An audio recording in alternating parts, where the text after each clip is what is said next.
Pernahkah Anda mendengar istana-istana di tempat-tempat ketinggian? Bertingkat-tingkat, ruangan-ruangannya luas dilengkapi ornamen yang menakjubkan. Dengan perabotan yang tak pernah terbayangkan oleh bayangan kita, dindingnya terbuat dari permata yang paling indah dan orisinil. Ada yang terbuat dari kaca semacam kristal tembus pandang. Dari luar tampak seluruh kemegahan ruangan-ruangannya.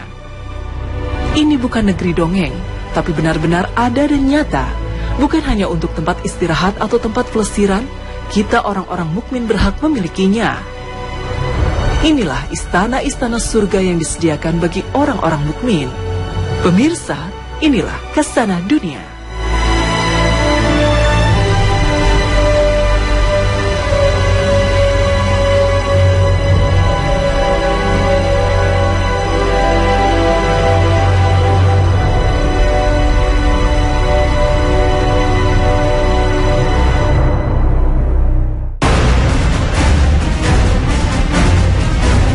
Assalamualaikum warahmatullahi wabarakatuh. Pagi ini Khazanah kembali menyajikan kepada Anda embun-embun ilmu yang terpendam dalam luasnya Khazanah Islam. Pemirsa Khazanah, istana-istana megah dengan pesona yang luar biasa disediakan Allah Subhanahu wa Ta'ala di surga Aden. Hunian-hunian yang baik, sempurna dan kokoh inilah yang dijanjikan Allah Subhanahu wa Ta'ala kepada kaum mukmin. Allah menjanjikan kepada orang-orang mukmin laki-laki dan perempuan akan mendapat surga yang mengalir di bawahnya sungai-sungai. Mereka kekal di dalamnya dan mendapat tempat yang baik di surga Aden. Dan keridhaan Allah lebih besar. Itulah kemenangan yang agung. Quran Surat At-Taubah 72. Hunian-hunian ini dideskripsikan Al-Qurtubi dalam bentuk istana-istana yang terbuat zabarjat, mutiara, dan yakut yang aroma wanginya bisa tercium dari jarak perjalanan 500 tahun. Seorang muslim yang bertakwa akan mendapatkan istana yang terbuat dari batu-batu mulia, bukan tenda-tenda kasar yang terpancang di tengah padang pasir, atau rumah-rumah dari tanah di Mekah, bukan pula seperti rumah-rumah beton yang ada pada saat ini, tetapi istana-istana zabarjat, mutiara. Juga dalam surah Saba ayat 37, dan bukanlah harta atau anak-anakmu yang mendekatkan kamu kepada kami, melainkan orang-orang yang beriman dan mengerjakan kebajikan. Mereka itulah yang memperoleh balasan yang berlipat ganda atas apa yang telah mereka kerjakan. Dan mereka aman sentosa di gurfa-gurfa tempat-tempat yang tinggi dalam surga. Quran Surat Saba 37. Allah Subhanahu wa Ta'ala menyebutkan istilah gurfa-gurfa surga untuk istana-istananya yang disediakan untuk kaum mukmin yang berbuat kebajikan. Tidak akan ada kematian, siksa, penyakit, dan kesedihan. Bahkan juga tidak akan ada peperangan, agresi, perampokan, dan kerusakan. Karena semua kerusakan itu hanya terjadi pada rumah, tenda, dan istana di dunia.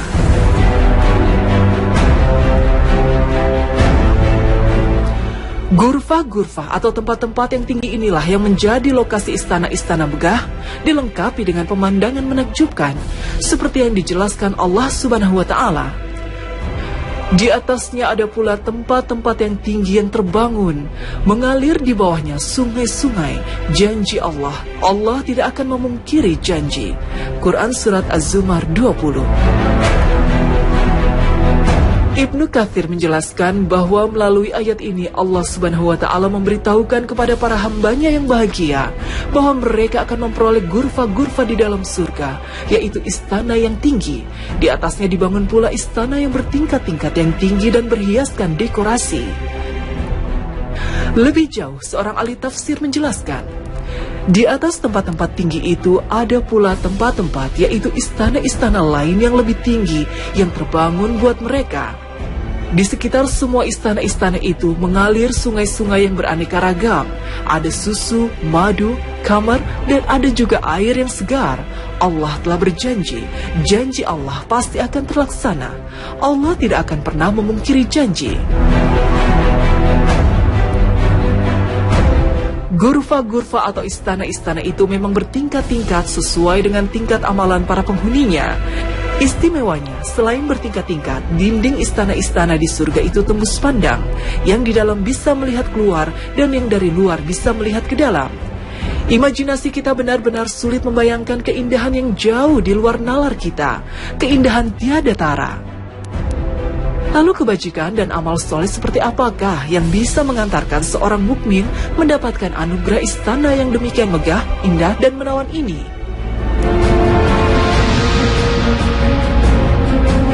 Nabi Shallallahu Alaihi Wasallam mengabarkan pada kita, di surga ada gurfa-gurfa istana-istana yang bagian luarnya dapat dilihat dari bagian dalam. Bagian dalamnya pun dapat dilihat dari bagian luar. Seorang badui bertanya, untuk siapakah istana-istana itu? Nabi Shallallahu Alaihi Wasallam menjawab, untuk orang yang biasa berkata baik, suka memberi makan, sering berpuasa, dan menegakkan sholat malam di waktu orang-orang lain sedang tidur. Hadis riwayat Tirmizi.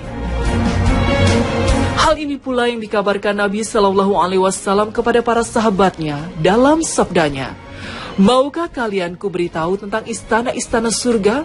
Para sahabat menjawab, tentu saja wahai Rasulullah. Beliau bersabda, di surga terdapat istana-istana yang keseluruhannya terbuat dari mutiara. Bagian luarnya dapat dilihat dari bagian dalam. Begitu juga sebaliknya, bagian dalamnya dapat dilihat dari luar. Di dalamnya banyak kenikmatan dan kelezatan yang tidak pernah terlihat oleh mata, didengar oleh telinga, dan tidak pernah terdetik di dalam hati. Para sahabat bertanya, wahai Rasulullah, untuk siapakah kamar-kamar itu? Rasulullah Shallallahu Alaihi Wasallam bersabda, untuk orang yang menyebarkan salam, memberi makan, mengekalkan puasa, dan mengerjakan sholat malam saat orang lain tidur. Para sahabat berkata, wahai Rasulullah, siapa yang sanggup yang demikian itu? Rasulullah Shallallahu Alaihi Wasallam bersabda, umatku mampu melakukan yang demikian itu. Aku akan beritahukan kepadamu tentang apa demikian itu. Barang siapa berjumpa dengan saudaranya, lalu dia mengucapkan salam kepadanya atau menjawab salam darinya, maka ia telah menyebarkan salam. Barang siapa memberi makan kepada istrinya dan keluarganya sehingga mengenyangkan mereka, maka ia telah memberikan makanan. Barang siapa berpuasa di bulan Ramadan dan 3 hari dari setiap bulan, maka ia telah mengekalkan puasa. Dan barang siapa sholat isya dan mengerjakan sholat subuh dengan berjamaah, maka ia telah mengerjakan sholat malam di saat orang lain sedang tidur, yakni orang Yahudi, Nasrani, dan Majusi sedang tidur. Hadis riwayat Baihaqi. Subhanallah, untuk meraih semua anugerah itu ternyata tidaklah mustahil. Bahkan dari keterangan Nabi Shallallahu Alaihi Wasallam itu tampak mudah, bisa diraih oleh semua kaum mukmin. Semoga kita termasuk orang-orang mukmin yang meraih kenikmatan ini. Amin ya robbal alamin.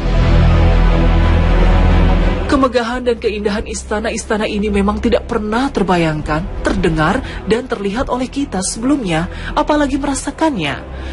Bahkan Nabi Shallallahu Alaihi Wasallam mengabarkan kita seperti apa saja bagian-bagian istana dan bahan-bahan istana-istana di surga itu terbuat. Semua itu, kata Nabi Shallallahu Alaihi Wasallam, seolah terbuat dari kaca kristal hingga cakrawala akan tampak sejauh mata memandang. Selain istana-istana itu, juga tersedia istana-istana dengan spesifikasi tertentu dan akan diberikan kepada orang-orang tertentu pula. Misalnya, ada keterangan yang menyatakan bahwa beliau memiliki banyak istana megah di surga. Salah satunya adalah istana beliau di surga Aden. Nabi Shallallahu Alaihi Wasallam pernah melihat dengan mata kepala sendiri seperti apa keindahan istana-istana itu, karena diberitahu Allah Subhanahu Wa Taala dalam mimpinya. Nabi Shallallahu Alaihi Wasallam bersabda, tadi malam aku bermimpi diajak pergi oleh 2 orang hingga sampai di sebuah kota yang dibangun dari bata emas dan bata perak. Lalu datang beberapa orang menemui kami, separuh tubuhnya sangat indah dan separuhnya yang lain sangat buruk. 2 orang itu berkata kepada mereka, pergilah dan ceburkan dirimu ke sungai itu. Mereka lalu menceburkan diri ke sungai itu, kemudian kembali pada kami. Sungguh keburukan itu telah sirna dari tubuh mereka, dan kini mereka berubah menjadi sangat sempurna. Keduanya berkata kepadaku, ini surga Aden dan ini adalah istanamu. Keduanya juga menjelaskan, adapun sekelompok orang yang separuh tubuhnya sangat bagus dan sebagiannya lagi buruk adalah orang yang mencampurkan amal kebaikan dengan amal keburukan hingga Allah memaafkan mereka. Hadis riwayat Bukhari. Dalam hadis lain dijelaskan bahwa Rasulullah pernah mengundang Bilal dan berkata kepadanya, "Wahai Bilal, perbuatan apa yang membuat kamu hampir mendahuluiku masuk surga? Sungguh aku tadi malam masuk dalam surga dan mendengar derap langkahmu di depanku. Aku juga menyaksikan sebuah istana dari emas persegi 4, lalu aku bertanya, untuk siapakah istana ini? Mereka menjawab, untuk seorang lelaki dari umat Muhammad. Aku menjawab, aku adalah Muhammad, bagi siapakah istana ini? Mereka menjawab, untuk seorang lelaki dari bangsa Arab. Aku menjawab, aku juga orang Arab. Untuk siapakah istana ini? Mereka menjawab, untuk seorang lelaki dari bangsa Quraisy. Aku juga berbangsa Quraisy. Untuk siapakah istana ini? Mereka menjawab, untuk Umar bin Khattab. Lantas Bilal menjawab, wahai Rasulullah, setiap usai azan, aku selalu sholat 2 rakaat dan setiap kali berhadas langsung berwudu. Rasulullah SAW bersabda, berarti dengan perbuatan ini. Hadis riwayat Ahmad, Tirmizi, dan Nasai. Jabir bin Abdullah radhiyallahu anhu juga meriwayatkan bahwa Rasulullah SAW bersabda, aku telah bermimpi memasuki surga lalu melihat Rumaisyah, istri Abu Talha, juga mendengar derap langkah. Kemudian aku bertanya, siapakah itu? Dia menjawab, Bilal. Setelah itu aku juga melihat sebuah istana yang di halaman rumahnya ada bidadari. Aku lantas bertanya, untuk siapakah istana ini? Dia menjawab, untuk Umar. Aku sebenarnya ingin masuk ke dalam istana itu untuk melihat isinya, namun aku merasa khawatir akan kecemburuanmu. Umar berkata, demi ayah dan ibuku, wahai Rasulullah, haruskah aku cemburu kepada Anda? Hadis riwayat Bukhari dan Muslim.